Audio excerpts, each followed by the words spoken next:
Hey, Dean here for NS Stick Channel, and today I'm here with Gary Jabilian. How you doing, Gary? Good. How you doing? Good, good. Well, thanks for having me here. Yeah, thanks for the invite, man. We're at your house. Yeah, my little tiny house. It's cool. Gets the job done. Yeah, I dig it. It's got everything you need. I mean, there's like nothing around you, sort of. I mean, you got horses. Yeah, horses around. There's dogs. There's a donkey. There used to be a rooster. The donkey would.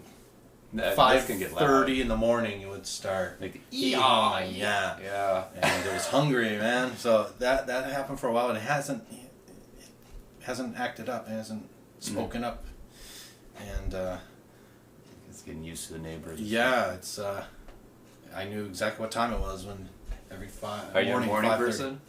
I used to be, but I can get up if I have to. But with work at Stick, it's great because it's 10:30 till 6:30 is our hours morning. I imagine you like working there. Yeah, I love it. It's So you've been there how long? since I moved out from Detroit to LA in 2005. In May 2005, found So it's a been place to live. like 10, 11 years now. Yeah, since 05. And beginning of June Yeah. is when I started. And been there ever since. So And you're in charge of all the NS. pretty much, yeah. I learned that all the jobs associated with the NS throughout the years. And everything involved with even sometimes selecting, we get the blocks of the blanks. And then like an ash, you select which is going to be the top, with the grains you want, and label that, And then it gets sent to the where you get it. shop where they do a CNC machine. Yeah, and then it comes back, and then fills, if there's fills that need to be done, but very little fills for quite a few runs now. They're cut so well that there's not too many fills to do. And then there's the dyeing, if someone wants a stain or a certain color on the NS. I remember the first time I met you, I went to Stick Enterprises before I picked up my NS. Yeah. And they had this beautiful, I don't know if it was green or anyway, or I think it was blue. Anyway, it was gorgeous, a brand new one, trying to pick around it. And you walk in and you've got this block in your hand that you had just dyed, and you're like, hey, I'm gonna check this out, look how this is turning out. Yeah, It was some new experiment you guys are trying or something like that. Maybe with the top coat, the polyurethane, I don't remember what it was. buffing it maybe. Yeah, and I didn't recognize you. I've watched your videos before, with Jibilian Star, and That's when I had hair. that's why. and that's why I didn't recognize. I was like, and then you're like, oh cool, and you gave me your business card, and I was like, wow, you're cool, man. I was like, wow, and I was like, oh, you're Gary, and then I didn't recognize you because you're just like, oh, it's been off for like a year now. I was like, Yeah. And then I found you on Facebook, and you had that picture of you holding your ponytail, and you're like, ah. I had that hanging on the over here on the wall. She had Beverly, who owns the property here, had like a bull head, like skeleton with the horns, and I tied it. I put it on one of the horns, and it was up there for a while. I was gonna mail it to my mom and say, "Here you go." He always told me to chop my hair off, but I was like, "Nah, I better not." And then it was too late to even. It was damaged too much to even donate it. Oh, really? Yeah, I was thinking about it, and I'm like, that's all. It's not enough to make a wig, anything, really. And it was all nasty, getting nasty. And my place, because of the horses and the arena here, it gets dusty here. So you're originally from Detroit. Yeah. So Born and raised there. Yeah. And that's when you kind of started hearing about Stick or NS. Yeah. Well, the Stick had to be with Tony Levin is when I first knew about the Stick. Yeah. And so you were into the prog rock kind of stuff. Yeah. Early on, I started out as a drummer when I was like 5, and my brother bought me a Toys R Us drum kit. Yeah, nice. I was in kindergarten, and I was all excited, and I had the plastic kick drum pedal The one that you didn't even have like a it was like gears on it. It's No, just it was like just- on the pedal and it's like Yeah, this. yeah, it was molded like that. So, but to me it was like amazing. You know, Yeah. and they had like the metal shells, you know, and paper head, and so I loved that. I was like, I couldn't believe it. You know, I got a drum kit. You know, and my teacher. I remember going to my teacher and telling her, you know what, I got a drum set. My brother got me a drum set. He's like, oh, that's really cool. You know, I went home and like I don't know how long it took, but I like destroyed it pretty quick. And then the head on it was like almost gonna. It was all warped, like it was about to break. And then I got a screw. For some reason, I got a screwdriver and just stabbed it. You know, just broke it. Yeah, and that was the end of that. It was kind of like it's gonna break anyway. Just break it, so it's you just get over it. You know, don't. It's so like move on. And so did you get a real drum set? Oh, eventually, yeah, it was bits and pieces. Mm-hmm. I had a snare drum, which my brother's friend who lived down the street had a snare, and might have been a Ludwig snare. So I started with that, and then had some lessons for like 10 weeks, and I was all drums. You know, my whole life, like up until 17. And then so pretty much almost through high school then. Yeah, and started piecing together a Frankenstein kit, you know, whatever I can get, and then I got a real Tama kick drum. I forget, it was like an '86, you know, and that was like I built around that. And I got real drums, and then got a real Pearl double kick kit. When I was like 19. But when I was like 17, I was at my friend's house, my buddy Ed, and his neighbor had an old cheapy like Aspen or Memphis bass, 4-string, and a little amp, 12-watt Fender Music Master bass amp. And it was sitting there, and then I knew how to play like the Trooper, Iron Maiden's Trooper, because Ed played guitar, and he'd show me how to play it. And so I kind of knew it. I'm like, I think it just doubles it, you know. So then I picked up the bass and we started playing it. And I'm like, right there, I knew, like, I could play the bass. Like, I want to play the bass.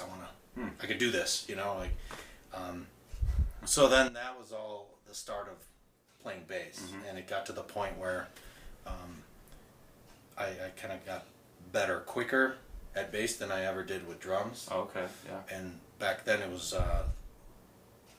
you gauged how good a drummer was by how fast their double bass kick drum, you know? Yeah. So, and I was not able to keep up with Dave Lombardo of Slayer.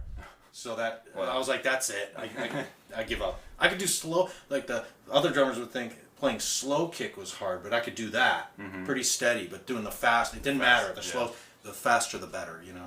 And I couldn't keep my balance even. It sounded like you're like falling backwards. tennis shoes in the dryer type of thing, where they would like catch up, you know. So yeah, flat tire. Yeah. So then it was all bass, and then I got serious into playing, and relearned all the Rush tunes that I knew the drum parts to. I relearned. The bass lines were just as amazing. So that was a killer challenge. And then realizing like all the cool Kiss tunes, that the bass lines were really yeah. If you listen to Kiss, like Rock and Roll All Night and all. I didn't grow up on that. Yeah. See, two reasons. You're probably a little older than me. Yeah. Which is one thing, but I also didn't grow up in this country. So. Oh wow! Really? So like in Japan. Oh, okay. You know, it was more Europe poppy, yeah. You know, there's a lot of American rock that came through, but the prog rock scene was more, I'd say, underground kind of, and Kiss and that stuff. Although, you know, like heavy metal is huge in Japan, but I just never really got into that scene, I guess. Like I was more of a listen to the radio kind of guy. So yeah, I'd listen to the play along to the radio when I was a kid playing drums. Yeah. And But the radio's different where I was too. Right. So yeah. It's just so funny, listening to people and they're like, yeah, I just listened to the radio. I'm like, but my radio was different, so I don't know what you're talking about. Yeah. It seemed back then the radio, the top 40, or whatever that you'd hear on the stations were a mix, a bit more of a mix of different types of tunes. And then there was the rock stations, a couple of the rock stations in Detroit. Yeah. And then you had to buy albums, the vinyl, and save up your money and, spend $6-7 on an album. And you knew one tune that was cool on it and the rest sucked. Yeah. Or you'd convince yourself because you paid money for this album that it's really good. Yeah. You'd fool yourself. You're like, I love this album. It's really good, but you really hated it. When you first one or two tunes you like. Get it, that's the only album you have, so you just keep playing it over and over. Yeah. What else do you do? You gotta have built up your collection. Yeah. And I had, luckily, there's a lot of albums that I didn't even know we had in the family collection, And then you go through it and you're like, wow, what's this? And, but, I got my first Kiss album at my 10th birthday. And that's my friend Laura in my class gave that to me as a present. It was Kiss Dynasty. And I didn't listen to it for a while. And it was a Saturday night. And my mom said, do you want to listen to your Kiss album? I'm like, okay, So she put it on. My mom put it on. Your mom with the Kiss album. Yeah. And I was like, wow, this is really cool, and I ended up loving that album until today. It's like I listen to it once in a while, and it was cool, and it was funny because that's when the disco was big. Disco. So Kiss, like Gene Simmons, of course, he has to monopolize on that too, and he's okay. We're gonna make a kind of a disco feel. So I Was Made for Loving You is total. You listen to it, it's hilarious. Yeah. But it's great. It's a great tune. I love that tune. I love all that whole album. Every song on it is really good and catchy and. Yeah, I mean, Gene Simmons and the whole band. They're not only great musicians and everything, but they're great marketers and they know what to do. And licensing. They have their huge fan base based on their image and And his bass solo is amazing. Have you seen Gene Simmons' live bass solo? No, I never watched that. Yeah, it's hilarious. Maybe I have. It's hilarious, actually. Is that the one that he starts flying around and he just plays some notes and then doesn't he break it at the end? I don't know. Put it on fire or something, or probably. I don't know if I've made it that far in the video. No, there is a bass. I think he does break one on purpose every show. Yeah. And then he donates that for a cause. Oh wow, okay. Or he auctions it or something. Well, that's what I told Emmett. I'm like, I need to destroy an NS stick on stage. Yeah. Give me one. Let me just do it, and it'll be that's what it takes to. It would be so hard to break. Famous. So getting back to you were playing bass. Right. When did you pick up a stick? No, I never. It's funny because there was a record store in Detroit that I went to. I think it was Off the Record it was called, and on the counter one day there was a Chapman stick laying flat on the counter. I guess one of the guys that worked there, or the owner, owned a stick. I never asked about that, or that was the only time I saw one in person. And I was a teenager, must have been 17, 18, and that was it, and then I was into tapping on the bass quite a bit throughout the years, and I was into King Crimson at the time. When was that? Oh, it had to be freshman year of college at MSU. Okay. And my buddy Ed was my roommate, the one who turned me on to the bass the first time I played. And so we were roommates, and we met this kid with long hair. He was this kid with long hair. We were we'd see him in the cafeteria, and we're like, he's got to be a musician. Let's ask him. And he ended up playing drums. So our buddy Craig turned us on to. We formed a band within the welcome week of college. We formed a band, and And it was pretty much from seeing guys that had long hair and looked like musicians, and they just approached. Hey, do you play guitar, man? Yeah, I do. Cool. Here, we should jam. And so we formed a band, Sinister Grin. Nice. And I played bass, Ed played guitar, and Craig played drums. Mm-hmm. Ken and Dennis was Ken Kane. He played guitar, and Dennis was a singer. And so we formed that band and played parties, like crazy parties. It was awesome. Mm-hmm. On River Street. It was like hundreds of people there, you know, Detroit. throughout the night. This is East Lansing. Okay. Michigan State University. Okay. Yeah.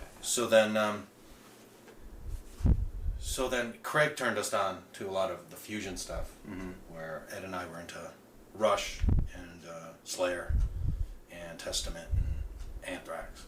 And then Craig turned us on to more like Al Di Meola and Jocko, Return to Forever, Stanley Clarke, and all that stuff, and King Crimson.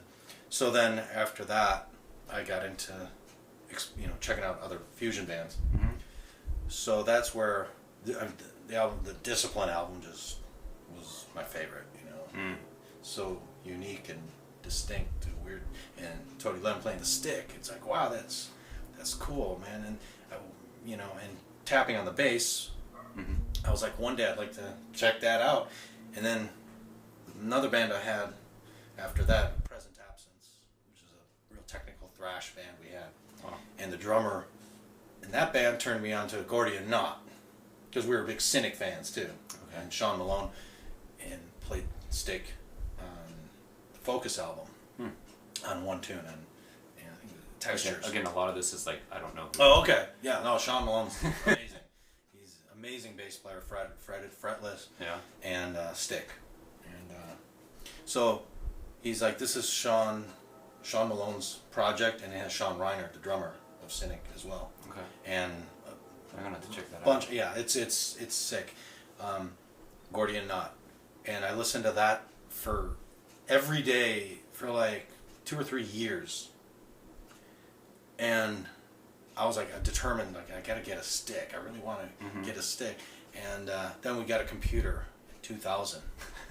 First computer. It was a compact Presaria with like 12 gigs, 12 megs. Had to be megs, right? They 12 megs. Gigs back then. And back then our friends were like, wow, they're up to 12 megs now. Wow, that's amazing. Yeah, and the processor was like so many mega, whatever. I can't remember. Gigas, And yeah. So then one of the first things I did was look up the stick. And there it is. It's the stick website. And on the homepage, they said, introducing the new NS stick. Available now. Because I think it came out in like 2000. This is January of 2000. Yeah. When I got the computer and I checked it out, and I'm like, oh, that's cool. That looks, I could probably play that and not have to, have such a big learning curve, Huh. So I checked it out and put in my order and How just much waited. was it back then? It was $1,300. Yeah, $1,300. Now it's what, 24 maybe? 22? Like the bass is like 22, 23. Yeah, and then there's the options of if you want the dyed instrument with matte finish, it's an extra $300, and the high gloss is $400. Okay. I'm pretty sure. And then the pickup, if you want MIDI, that's extra. K3. And half fretless, which some people have. It's a lot of work. I think that's going to be my next. That's like $500 Are you guys putting more. the metal plate on top of it Yeah. now? Okay, yeah. Yeah, that's an extra too. That's a lot of work. Oh, yeah. A lot of work. A lot of cleanup work. So that it stays on there. It's glued, and then, whatever over, you gotta get in there with a little fine X-Acto blade and carefully clean it up. So that's going to be my next one, so I'm sorry. I'll apologize in advance for all the labor you're going to do. Emmett doesn't look forward to making those. They're a lot of work. But, so that was my influence to order the NS. Yeah. It was all that, coming up to that. And then, so I put in my order, and then end of August of that year. That's 2000. Yeah. Is when I received it. And then I bought another one, because then I started doing a lot of road gigs. You just needed a backup kind of thing? Yeah, I'm like, what if this thing breaks or something? Yeah, that's what I'm worried So then I got another one. Has it ever happened to you that anything broke on it? Yeah, once a string broke, on a gig. I was looping that part though, and I think it was we were playing Dear Prudence, and the highest string broke, and luckily it was looping, so I just let the drummer play along with the loop and do a solo, and I changed the string during that time. Oh, you changed the string. You didn't just pick up your other. I didn't have another one. Oh, you didn't have it at that Not time. at that time. And if I did, I don't know if I would ever take any to a local gig, both of them. It was always on the road. Okay. That's why I got back up to then go on the road. But this was a local Detroit gig, and I changed. I don't know how. Now I could, but back then it was like, okay, how do I do this? You know, this damn fly. But so I did it, and some people didn't even realize what happened. Nice. Yeah, that's cool. But so you were in. How long were you playing with the NS in Detroit, and gigging and living there? How long were you there before you decided to move out here? That was 2000, and I moved here in 2005. Okay, so like 5 years. Yeah. You were playing NS, and during that time, were you like communicating with Emmett in Utah? Out here or something? Yeah. We talk to him once in a while and give him feedback. Oh yeah. Thank him on the great instrument, and yeah, it was. We had some good conversations. Yeah, Was it like over the phone you were actually talking? a couple times. Yeah, and I called just to say thanks. This is after a while having the instrument, maybe for 4 months. And yeah, it was a pretty cool thing. Like, here you are talking to the guy. The guy who invented it. Yeah. But you never met him in person or anything? Actually the year before, I came out to the NAMM show. Oh, okay. Stick had a booth there, and I lined up a couple gigs, and Nice. my drummer at the time, Dave, he came out as well. So we played the Stick Night at the Joint, and it was cool because Sean Malone was there too, and he played on Stick Night too. Oh, So wow. the guy who influenced me a lot in getting the instrument was there. Oh, that's cool. And then that was a year before I moved out, and then of course that was in January. Fly back to winter. It was like 3 feet of snow. Yeah. And I was married at the time, and so I'm like, this sucks. We're moving. We're moving out to LA. She's like laughing, and I'm like shoveling snow. Yeah. And I'm like, she's like, you want some hot chocolate? I'm like, this sucks. Like, I'm yelling, like neighbors can hear me and stuff.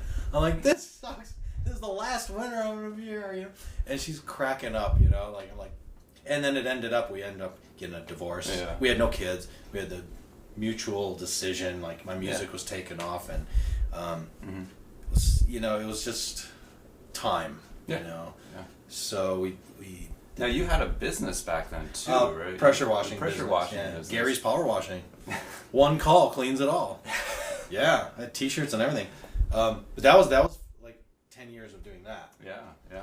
And doing heating and cooling before that, service, and I kind of got into the power washing business kind of by accident, just a way to make some extra money, and then that took off. So I had to give my 2 weeks notice when I had 2 weeks worth of work lined up. Okay. To my boss, and so yeah, it's like I'll just run with things that I know that I really dig. Yeah. And then playing bass for 12 or so years in a bunch of bands in Detroit, like that was full time, So do pressure washing and then do gigs at the evening, and then come home at 2 or 3 in the morning, wake up, and and it was my own business, so I could get a couple jobs done during the day. So it's not like I had to get up super early for that. Right. Some jobs I would, but I just did it, Yeah. And then you're done, you get home, rush to the gig, play all night, and these are all working gigs, casino gigs. So it was cool. It was, Now I remember from talking to you before that you didn't really even have a job like coming out to LA. You're like, I'm going. Well, that's the funny, the story of So we do the do-it-yourself divorce, right? Yeah. And we even had our rings on in the car in the parking lot of the courthouse. I'm like, we got to take these off because the judge might not grant us the divorce. And she's like, oh yeah, you're right. So we take the rings off, and we have the piece of paper to read, and saying we have irreconcilable differences, Your Honor. And we get there, and there's like all these other lawyers with the husband and the wife, and they're like cat and dog, you know. And then it's our turn. We get up there, and we just read it. And she's like, "Are you sure?" You know, and we're like, "Yes." You know, she's like, "Okay, I grant the divorce." So then we go back in the car, and we're like, "Oh my God, this is weird. We're divorced." And we were like, well, we're hungry. We got to eat something. Hungry. We should eat something. We're like, well, let's go to Fuddruckers. You want to go to Fuddruckers? We haven't been there in a while. Yeah, sure. So we go to Fuddruckers after the divorce, and we're sitting there. And she's my ex. She decided she was going to buy me out of the house. And okay. That way, we don't have to worry about selling it and stuff. She liked the house. So she's like, I'll just live here. That's cool. And I repainted everything to get it ready to sell. And then it's like perfect time. Like that's when you sell a house, when you make improvements to it and you can't enjoy it. Yeah. She's like, hell, it looks great. I'll just buy out of it. You know? Yeah. So nice. I'm like, that's fine with me, you know. And so I met in Utah. We're on my email list throughout that whole time that I had my website and everything, and it was 2005 early on in the year, and I sent out an email to the list about a bunch of cool gigs that were coming up that I had, and Utah would respond once in a while and say, congratulations, you know, nice. That's great, Happy New Year, by the way, how is everything going for you, you know? And I said, well, actually I'm going to get a divorce and I'm going to move out to LA sometime this year, you know. So, and that was it. So then we're at Fuddruckers, and then my ex says, "It's cool. Like you're gonna start a whole new life. You're going out to California, and I'm gonna be here continuing what I'm doing." Mm-hmm. And she was a hairdresser, you know, and still in the same house. Like you're going on this new thing, an adventure, you know. But I'm just worried you don't have anything lined up with work because it's expensive out there, you know. I'm like, yeah, I know, but I'll find something. I'll work at Guitar Center in Hollywood and meet some people, you know. It'll force me to do that. And so she's like, yeah, that's cool. I hope it all works out. And but it was kind of scary, you know. Yeah. Just getting up and moving with no job lined up. And you drove across country? No, I flew out. Oh, you flew out. Yeah. Okay. And so, and it's another crazy thing. That I had my power wash van and my machine, big skid unit, like pro, and opened up for Buckethead in 2004 at the Magic Bag Theater, and in July of 2004, and we're hanging afterwards, and Buckethead's out there with a bunch of people, you know, shaking hands. Did he have his Buckethead on? He had a mask on. Oh, the mask. Yeah, and did you get to see underneath the mask? No, just his eyes. I mean, and I thought maybe backstage he takes it off or something. Well, we didn't see. The backstage was off limits on that show for us. Yeah. And but so we were hanging out. Maybe there was like 50 other people, a lot of like kids, you know, like waiting to get their autograph. And then we're standing there, and this one kid was I mean, he was older, but we were talking, and I said I grew up in Detroit. 6 in Gratiot, and he's like, yeah, me too. And I'm like, yeah, I grew up on the name of my street. And he said, yeah, me too. And then I'm like, he goes, dude, you're Gary Jabilian. Dude, he goes, I'm Brian. And I'm like, dude, you're like, we were buddies, like friends, we'd hang out. Yeah. And he lived like half a block down on the same street.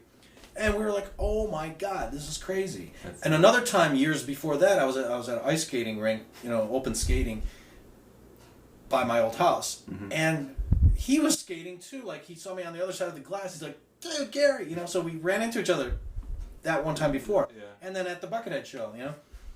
And then he said he was interested in starting a business or something. I'm like, "Dude, I'm gonna get rid of this power wash business." You know. Anyway, he ended up buying, you know, my van and the machine, and that was like a couple days before I left to fly out. Wow. Yeah, and So that Buckethead gig was the highest paid gig I've ever done. You know, and sold like 30 CDs too, and plus got some. You know, it was wow. Like wow, that was a great gig. You know, but it should all be like that. Yeah, it'd be nice. But then, we go back home after the Fuddruckers lunch, and then I go up to my computer, and Denise had her computer downstairs. She went to. And I check my email, and it's email from Emmett saying, "Hey Gary, congratulations! Or I'm sorry to hear you're getting divorced, but I hear you're moving out to LA, and if you want, there's a job in production. Would you like that?" I'm like, we were just talking about what am I going to do, so I just forwarded that email down to Denise. She's downstairs, and she like screams, she's like, "Ah! Oh my God!" You know. So it's like that's where I believe you gotta do something crazy, make shit happen, break the cycle of just monotony and regularness, and you don't be afraid to do something out of the norm, and go happens. Dance around naked out down the street or something. We don't want to see that. That'll change things, though. Oh, you might. It'll end change up in your jail. life. In a nut house through bars. So you come out here, and were you tasked to do NS from the beginning? No, we were waiting, I think, for the next run. Yeah, that's true. So I started with the sticks. Runs and stuff. Yeah, we get like a certain amount at the same time. Plus, it's cost effective too. Yeah. And order all the multiple parts we need, which are all like custom made. You know, and it's like here on the bridge here. You can see there's like 80 parts to this bridge alone with the fastening screws. And so each of these counted everything. Yeah, I did because I was curious. You know, they're all bins of the parts, individual parts, and then the plate, and you know, assemble it. So it takes some time to even. I'll do like 10 or 15 of these at a time. Right. And it takes a while. Just takes some time, because you look at it, you think they're just come this way, but they're all individual. These jaws, he calls them, for the strings, and all these, and the springs, and the threaded rod and saddles and stuff. So it's all custom made. The knee rest. Well, yeah, I mean, nothing about this is standard. Yeah. I mean, it has to be. Yeah. So. When we talk about it, since you have that up, you know, like, so when you're building it, you get these blanks. You guys pick out which blanks to have cut. Like which is going to be the top, whatever. Okay, so you get like this rectangular piece of wood, basically. And like this side's going to be the top, and you tell the people. Maybe even draw the outline of it. Okay, like like Sharpie. You know, because you want the grain this way. Or yeah. Okay. So then when we get it back, I do all the sanding. Okay. But it comes with like the pickup holes all done. Yeah. These holes all drilled, and the backside cavity is done also. Yeah. Okay. And then it's a matter of first thing I do is I drill the holes for the pickup height adjustments. Okay. Which and the leads. Yeah. So there's a certain way that Yumi figured out how to drill it at a certain angle, so been doing that ever since, and then putting the pickups in, and then I tape them in, and then go to the drill press, come down, so those are done, and then other things that I do at first, just make sure everything fits, You do like a rough fit. Now the necks also, I mean, these are when we get them, they're oversized. Okay. So they're not going to fit in here, but that's because we sand it and bring it down, so it's going to shrink. And then if I do the polyurethane, that builds up everything. So then I have to file, make these holes a little bigger, or do that at first to compensate for that. Okay. And I also round off these sharp edges. Okay. Yeah. So the poly rolls over it instead of a sharp point, So little things like that. Make some adjustments here to accommodate the wiring. Do you shield the inside of this? Yeah. Yeah. Yeah. With we shield the back plate here. Okay. Yeah. There's that metal tape. Yeah. And that Is helps. it sprayed on the inside with a conductive material or something? We haven't done that. I think the earlier run, the first runs may have had that. Okay. Yeah, mine has that. It's like, yeah. I mean, I have the prototype, so it's everything is all experimental on it. Yeah. Yeah, we have. It's pretty quiet. It's just when I get a buzz, it's a directional thing from the active pickups. Okay. Yeah. So that's kind of hard to avoid. Well, and also I run through my pedal board, so it amplifies everything. Mm-hmm. But we play loud enough where you won't hear any buzzing. Once you start playing, yeah. I remember I did a recording session once, and like my bass would buzz when I'm facing everybody. Yeah. But once you start playing, you can't hear it. Yeah. So they're like, Dean, turn around, turn around like this, and then start playing, and then I can turn around, and then once the song is going, and then at the end of the song, I have to turn back. So as it fades out, you couldn't hear the buzz anymore. Yeah, I have to remember to turn the volume pedal off after I play. Yeah.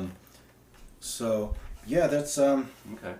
And then now does you get the neck already cut out.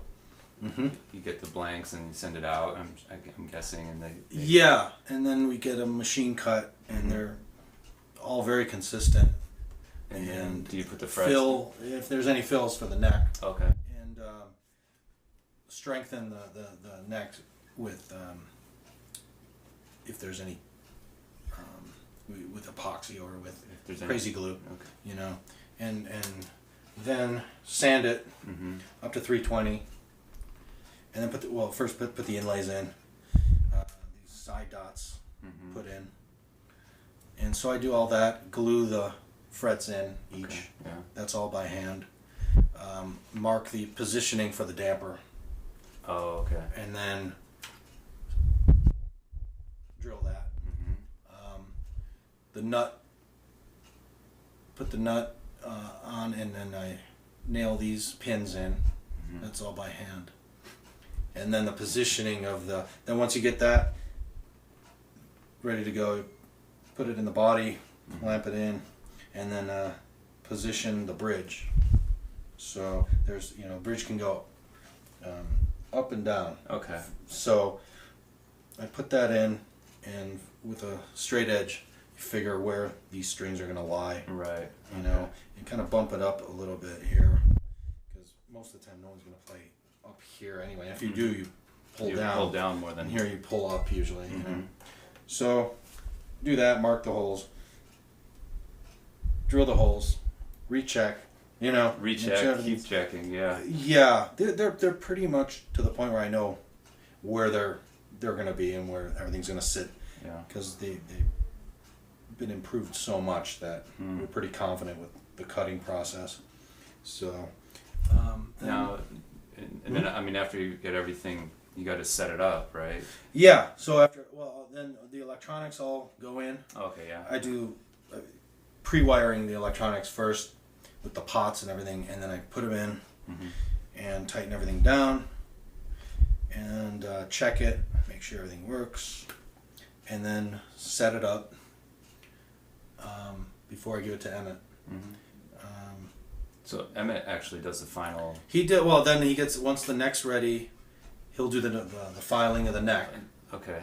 Which is a new job. Yeah, which is a job that he's showed me a few times. So. So you're starting to get some experience in that. Yeah. It's it's different when you see him do it, and you take notes word for word, and then you do it, and then it's oh, this is wrong, this is wrong, this is wrong, So it's taken him. He's got it down after years and years of it's doing it. It's like the worst job, but he's like the best at it. Right? Yeah. Yeah. And there's always a room for improvement, on any instrument, and compromises a bit here and there. So you got to take all that into consideration. Wow. Okay. But everything else I do, and I'm starting to learn the fret tops, the filing. I'm surprised that he's still working on these. It seems like he is getting you into the fold and getting you to really take on all the responsibility. Yeah, it's the last thing Mm-hmm. Last thing on the list for me, you know, and I told him I'd like to, you know, learn it too, and he's like, yeah, that'd be great, you know. But that's also cool. I mean, for us as like, I guess like first generation stickists out there who have these instruments to know, you know, Emmett is actually touching every single instrument that comes out the door. Yeah, everyone. Like, I didn't know that until I saw that documentary 3 years ago, like just the one that his brother Dan's doing, and I'm like, oh, he sets them all up at the end, doing it all, like every single instrument out there today. Yeah, his hands have been on it. Yeah, it's like, huh. Yeah, so much more like appreciation for like how much he's done, you know, over the years, which is kind of nuts. Yeah, it is. Think about it. Yeah, I wonder, like watching, like yesterday at the stick night. Gene Perry up there playing, and Emmett's there right in the front. And I'm thinking, does he think every single time when he sees a stick player, like he's doing that because I made this instrument? Like, what, you know? And there's thousands of players out there doing that, and I wonder if that goes through his mind every single time. I'll have to ask him. Yeah.